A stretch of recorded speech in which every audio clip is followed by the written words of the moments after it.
Bitcoin's about $98,000. So the real question is, should you be buying Bitcoin over $100,000 USD?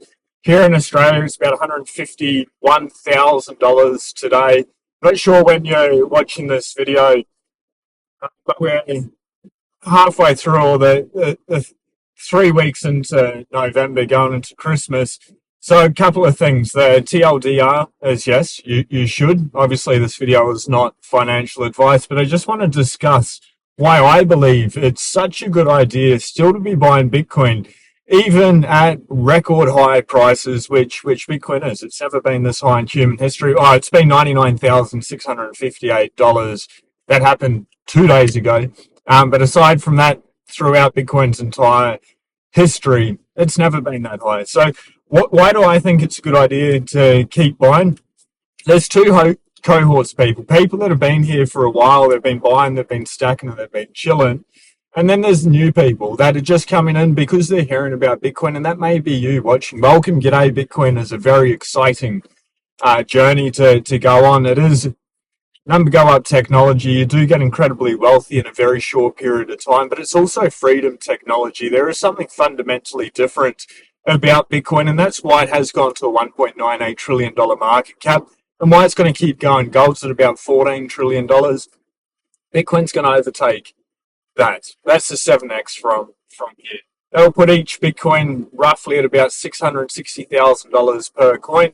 So if you're just thinking about numbers, to buy it now at 100,000 to get 660,000, yeah, that's really cool. My strongest belief is we will be going to $1 million. After we go over to $1 million, it's going to keep going higher. It's literally Bitcoin's going up for the rest of our lives. And why do I say that? Well, I've been here for 5 years now. Since 2019, I first heard about Bitcoin. I've dedicated a large part of my life to understanding this technology because it's new. Human history has never had a money like this ever before, so it's exciting. Before we dive too deep into the rabbit hole, whether you should buy or whether you shouldn't buy, let's just take a moment to talk about what provides Bitcoin's value over just the currency that we use. It is called fiat currency. The word fiat means backed by decree. The US dollar or any world reserve money hasn't been back since 1971, since the US went off the gold standard, and that gold window got shut down. So it's not backed by anything apart from decree, apart from trust me, bro. And we all do. In Western countries, Australia, the currency works pretty good. We've lost about 12.5% compared to the USD over the last couple of years. But put that aside, as a medium of exchange, it works really, really well. It's pretty quick. It's accepted everywhere. You can pay your taxes in it. Yippee. But the other property of money, the most important form of money, is to be a store of value. And it's the reason fiat currency hasn't been a great store of value is because it's not tied to anything. There's no proof of work needs to go into it. So they can just print endless amounts of money. And we saw that from 2020 until 2024, where we are now. They doubled the money supply. So it took 100 years to get all the money that we had in the world. In the last 4 years, they doubled it, which is absolutely insane. That's why houses, our house has gone up 60 odd percent. Most people's house gone up 40 to 50% on average. There are outliers, of course. Some have gone up 100%. Some have not gone up as much. So that's one reason we've come to a roadblock. Road is closed. Reminds me of the banking system. They keep saying your bank is closed because they don't like people opting out and buying Bitcoin. But just coming back, the store of value. With Bitcoin, there's 21 million. We're going to touch on the basics real quick, and then we'll dive into the whether you should buy, a couple of price predictions we can talk about, and what people's ultimate objectives are. But Bitcoin being a medium exchange, 21 million ever. That's all. Every 10 minutes, roughly on average, over Bitcoin's history, it's 9 minutes and 36 seconds. A new block is found. When a Bitcoin block is found, and just very simply, it's all these computers solving complex mathematical problems. Whoever solves it the first is allowed to put those transactions onto the block. When they do that, they're rewarded. At the moment, it's 3.125 Bitcoin last cycle, and it cycles 4 years at 210,000 blocks. These every 9 minutes 36 or 10 minutes on average blocks, but every 210,000, the amount that's available every 10 minutes gets cut in half. So last epoch is 6.25, before that 12.5, 25, and then 50 right at the start.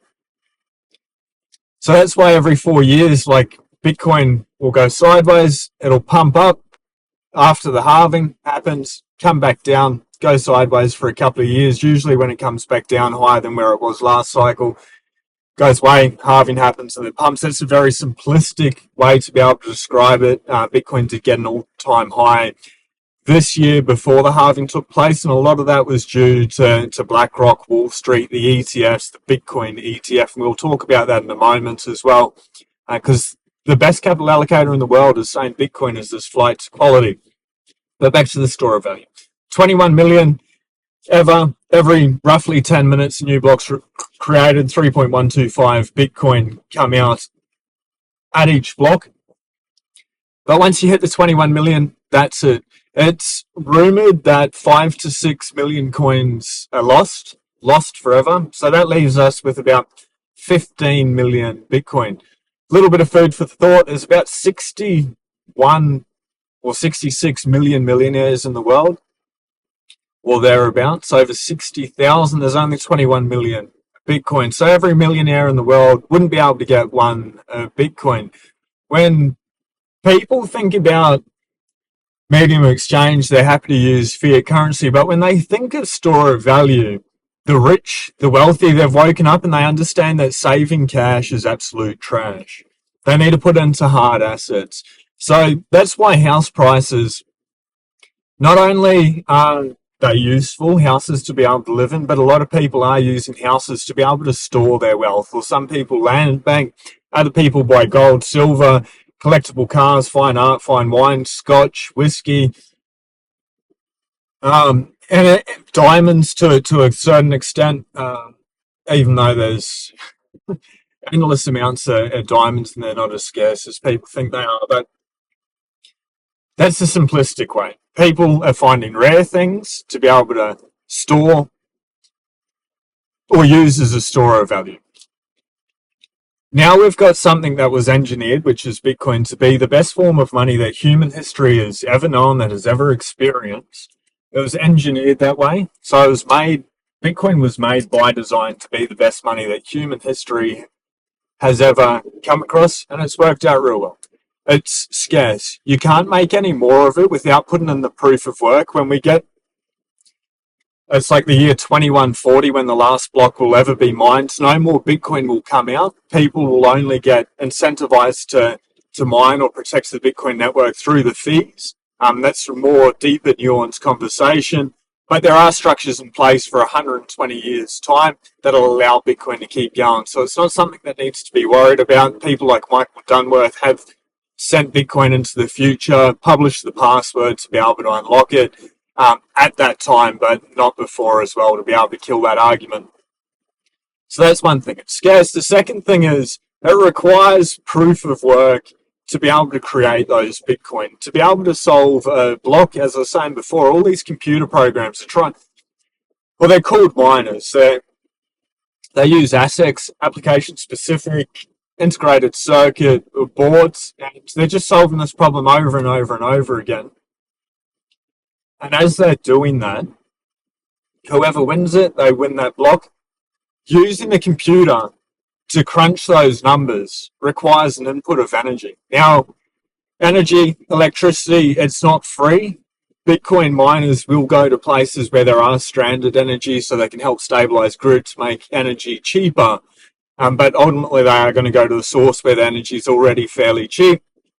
They are making renewables more environmentally friendly as well. Another conversation.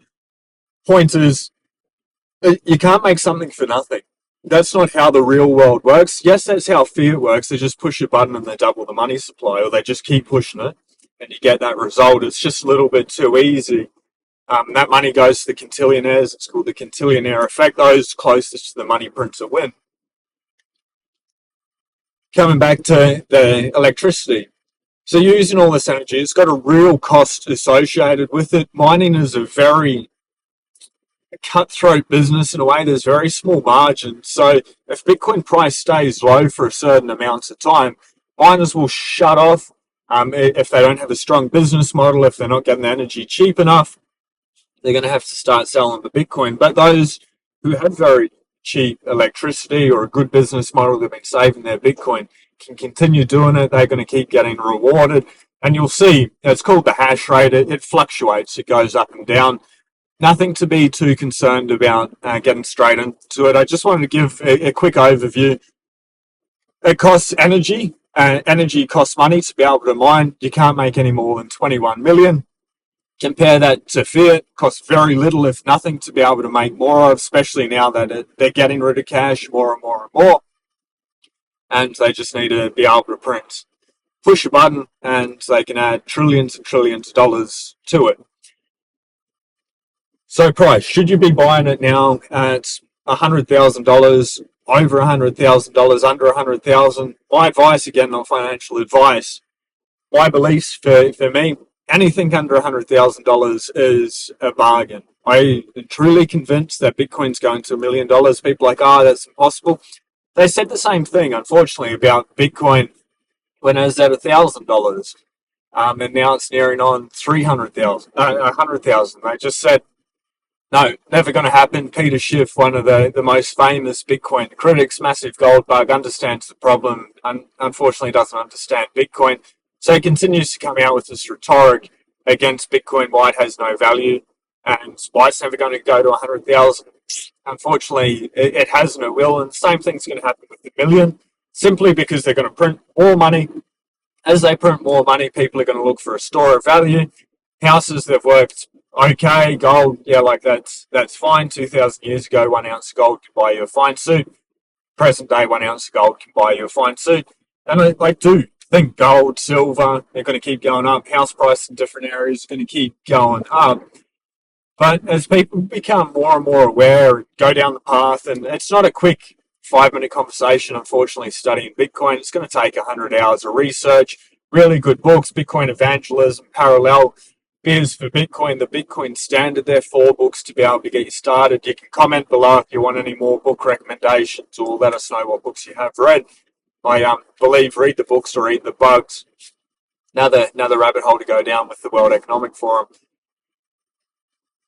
But as the world wakes up and realizes that, yes, Bitcoin was literally the plan for Bitcoin, the implementation of Bitcoin was to be the best money that's ever existed, and it achieves that in a couple of ways. Number one is decentralized. Number two is secure. So it's got like the largest computer network surrounding it, making sure that it is safe, nobody's double spending. It's also decentralized, which means no government, institution, entity, corporation can get in the way. They can't confiscate it if you look after your Bitcoin properly. They cannot steal it. They cannot debase it. They cannot make any more of it. And they can't say, no, you're not allowed to buy that, whatever it is. It's permissionless money. It's sovereign money. It's freedom technology. That's another thing.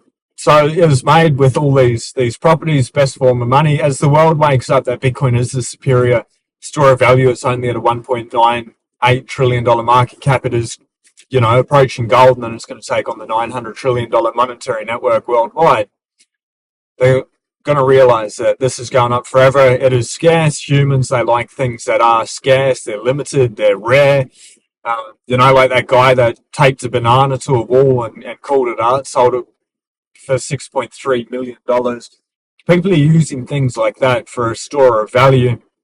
And yes, there's a one of one. They're never going to have another banana just like that. That piece of duct tape is never going to, that exact piece, it's never going to be reproducible. They'll make duct tape similar or bananas similar, but, that's scarce. So one of one, that's got a high premium.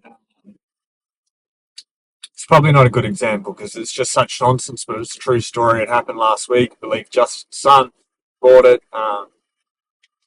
But you get the point. Humans like scarce things or rare things act as money. People are going to use them for a store of value. And it literally is true, it's a verifiable fact. Bitcoin is the most secure, decentralized, scarcest form of money that's ever existed in human history. People are going to wake up to that and they'll be like, it's only at $100,000. It's still cheap. Even better, it's only at a $1.98 trillion market cap. Gold's at $14 trillion plus. We're coming for gold. That's the way that I see people start to approach it. Now, there's something called a unit bias, whereas $100,000 seems very, very expensive. I've got some good news for you and some bad news for you. The good news is each Bitcoin can be broken down into 100 million pieces. Each piece is called a Satoshi. At the moment, one Satoshi is worth about, for every $1, you get 1,033 Satoshis. Over any 4-year period of time, judging by Bitcoin's history doesn't always repeat, but over any 4-year time period, if you were to buy $1 today, in 4 years' time, the dollar value or the fiat dollar value would be 100% more. So $1 would be worth 2. Still the same amount of Satoshis, but it's worth $2.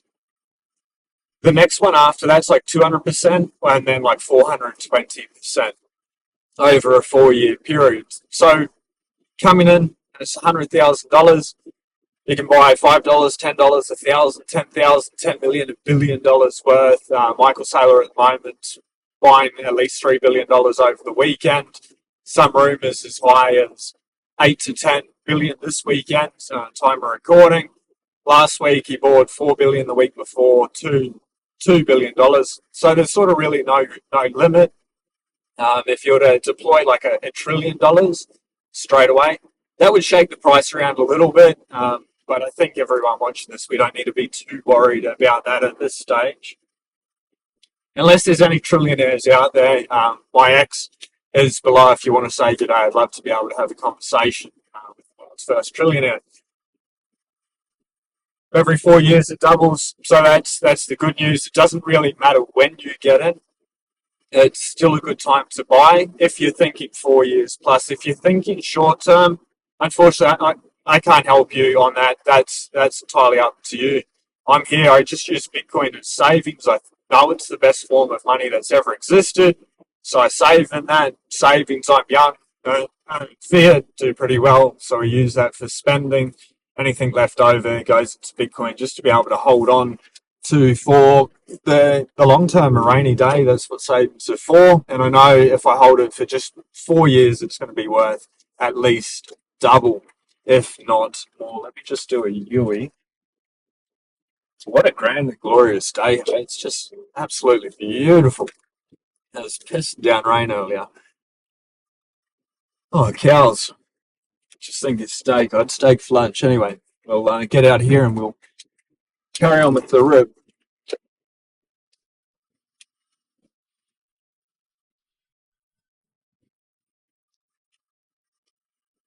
Cool. All right, so we hold it for 4 years. It goes up. Doesn't matter if it's $100,000, $200,000, $300,000. It really does not matter. However, what we're talking about before is these 4-year cycles. So for about a year, it goes up. For about a year, it comes down, judging by history. And then for 2 years, it roughly goes sideways. Earlier this year, we were about $58,000 for 7 months. When you average it out, when you look at it, it's like this. And same with the Bitcoin price, it's always like this. So that's cool. The best way for the most amount of people, and that's what I care about, is helping the most amount of people, is when you first hear about Bitcoin, the best strategy, you do you, is to put in whatever you're willing to not worry about for the next 4 years, whatever you're willing to lose, whether it's $5,000, $10,000, $100,000. And then every week, just be consistent with adding a little bit more, a little bit more. It's called dollar cost averaging, or DCA for short. So maybe you got $1,000 today in your bank. Put $1,000 in there straight away, and then start consuming, reading the books like absolute crazy, as quite quick as possible, because this thing's volatile. It's going to go up and down.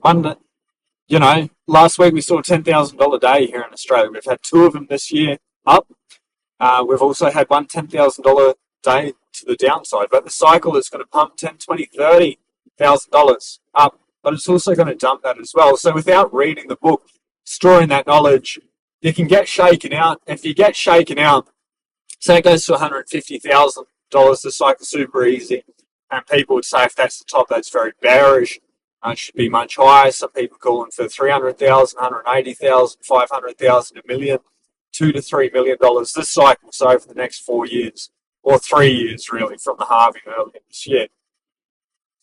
It's cool. That's great. But DCA over that time, $1,000 in straight away is the best strategy. Looking at data. And then just be consistent every week for the next 4 years, whether that's $50 a week, $500 a week, $10 a week, $5 a week, but that same amount on the same day. Just keep buying it. And wherever you get in, you'll buy the top, you'll buy the bottom, you'll buy everywhere in between. So even if you're buying the top, it'll bring that cost basis down. If you did come in at the very, very bottom of the market, which you're not at the very bottom of the market, the bottom of this cycle is 17,800. In 2020, Bitcoin dropped down to 3,300 US. Now it's at 99,000, 98,000 as of recording. So if people had bought in there and that's a DCA in from the bottom, it actually bring their cost basis up. But when you zoom out over 4 years, it really doesn't matter, and that's the best way to get the most amount of Satoshis. There will be a time where Bitcoin, say it goes from like $250,000 to $300,000 overnight. Maybe at that stage, it's worth just holding back a little bit, but it really depends on the market structure. And this time may be different. They're very dangerous words within Bitcoin, but that's if the 4-year cycle continues. Just on the 4-year cycles, I strongly recommend just have a mindset of 4 years. That's what worked for me, allowed me to break free out of the matrix, to be able to get my time back. And I don't sell my Bitcoin, it's just the lessons I learned with Bitcoin, changed my time horizon, delayed gratification, putting in the proof of work, providing value to society to be able to earn income, because we are compensated for the value that we provide to others. Anyway, different conversation. We can save that for another video if you're interested. Let us know. From there, buy it for 4 years. You can hold it for 4 years, or by that time, realistically, you've probably read enough to just understand Bitcoin's superior savings, and you'll keep saving in it. If a life event comes up, you need a bit of savings, you want to buy a house. Like, the only way people are going to be able to really realistically afford house deposits is the bank makes it easier to be able to lend money, which is sort of what happened in 2008, 2009 financial crisis. Or people are saving in assets that go up, that allow their purchase power to increase over time. Judged by history, that's been Bitcoin, best performing asset of all time. My opinion is going to continue to be. A couple of reasons for it, why Bitcoin's literally going up forever, and why we may see $1 million a cycle. I actually don't think that's probable. I just know that it's possible. I strongly believe 2030 is where, dude, that is crazy. The guy had a ladder that had spun round on this trailer that was hanging over this side of the road. That was insane. Anyway, reckless drivers. They're going to keep printing money forever. But then you've got people like Larry Fink. If you don't know who Larry Fink is, he's the CEO and founder of BlackRock, which is the largest investment firm in the world. In terms of global superpowers, there's the US economy of GDP, the Chinese economy with their GDP, with assets under management, and then there's Larry Fink's BlackRock. So it's like the third largest superpower, and it's a company held by one man. If anyone runs the world, the monetary world, it is Mr. Larry Fink. And he's saying Bitcoin's a flight to quality. He's somebody that didn't like it at the start, said it's rubbish and people shouldn't be paying any attention to it. I'm paraphrasing, but basically called it a Ponzi scheme and magic internet money. Now he's saying like it is a flight to quality. It's the answer.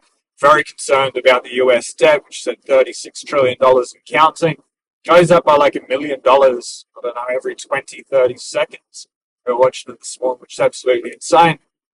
Going to keep going up. They're going to keep printing more money, and they're going to have reckless monetary policies. And we can't control that. We know with Bitcoin they can't change it really in any way unless the whole community comes together and votes on it, which is so unlikely. And near impossible now to be able to change the Bitcoin code. It's another conversation. By running your own node, you can participate in that vote if it was to ever happen. Pretty unlikely though at this stage. I think with keeping all that in mind, that people are changing their tune by putting in the work, and 100 hours. Unfortunately, you need to do it. Put in thousands and thousands of hours. I can't grab 100 hours that I've put into my own Bitcoin development journey and give them to you. I promise you, I wish I could, and that's what I've tried to do on this channel. Good reason to hit subscribe, break things down as clear and concise and simply as possible. I'll keep improving. Happy for any pointers there. What would you like to hear about next? But people are going to have to put in the proof of work, parallel, Bitcoin evangelism, books I brought up before. Those two are linked in the description below. Good start, especially for friends and family.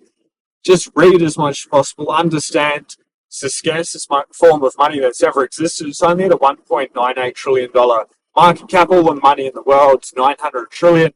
Bitcoin is coming for that. That'll put Bitcoin at what, $13 trillion, if not higher by then. 2 secs. Speeding up. They're going to continue to print money. In another 3 years, the amount of Bitcoin that comes out on a daily basis is going to get cut down even further. Another 4 years after that, it's going to get cut down further and further.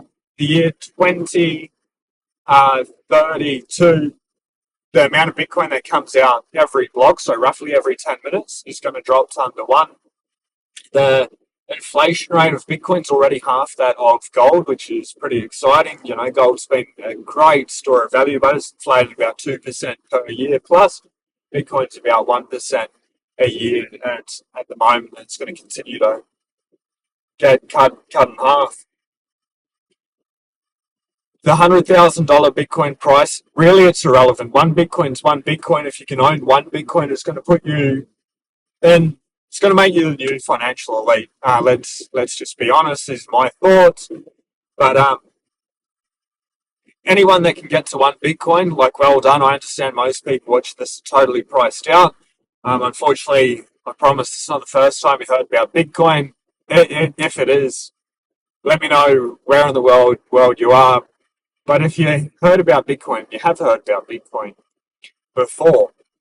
It's much cheaper. I first heard about it $96 Australian. I started buying it $30,000 Australian. So it's 300x more expensive. And then I was lucky enough, it dropped down to 3,300, which was great.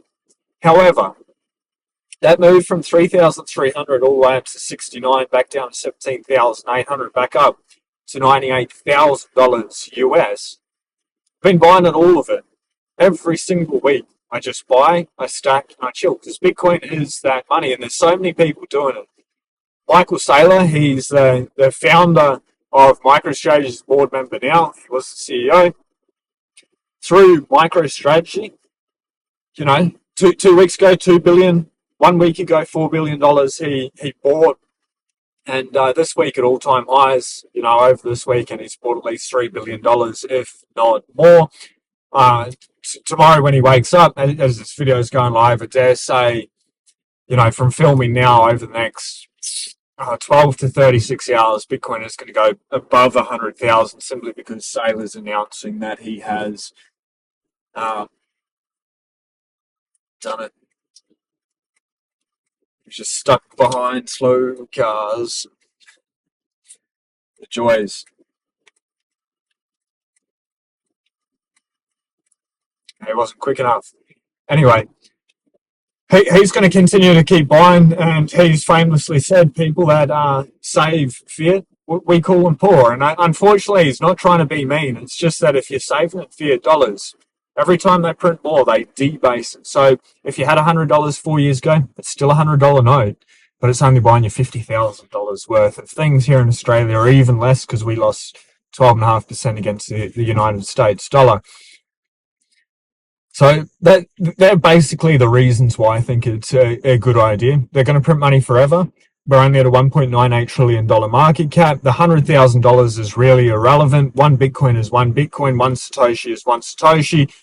For a dollar, you get just over 1,000 Satoshis. Time recording. By the time you watch this, it's probably going to be under. You can go to timechaincalendar.com and you can see how many you get per USD. And we will get to a point where one Satoshi equals $1. It may be 10, 20, 30, 40 years away. But it's like turning $1 into 1,000. Or if we're at 100,000, which we pretty much are, if you're thinking about, I just want to make money, for every $1 you buy, you hold it till Bitcoin gets to $1 million, that's $10. That's $100 into 1,000, 1,000 into 10,000. That's pretty amazing. And then once it goes to 1 million, it's going to 10 million plus, and that could happen before the 2040s, which is pretty exciting. Couple of reasons. Quick rip, something a little bit different. I wanted to get out. It was pissing down rain earlier, and the sun came out, so it's nice to go for a bit of a drive. And I need to go to the shops, but I'll leave you with that. Leave a comment. Let us know if you liked it. If you didn't like it, tell us why below. We'll see you on the next video. Peace.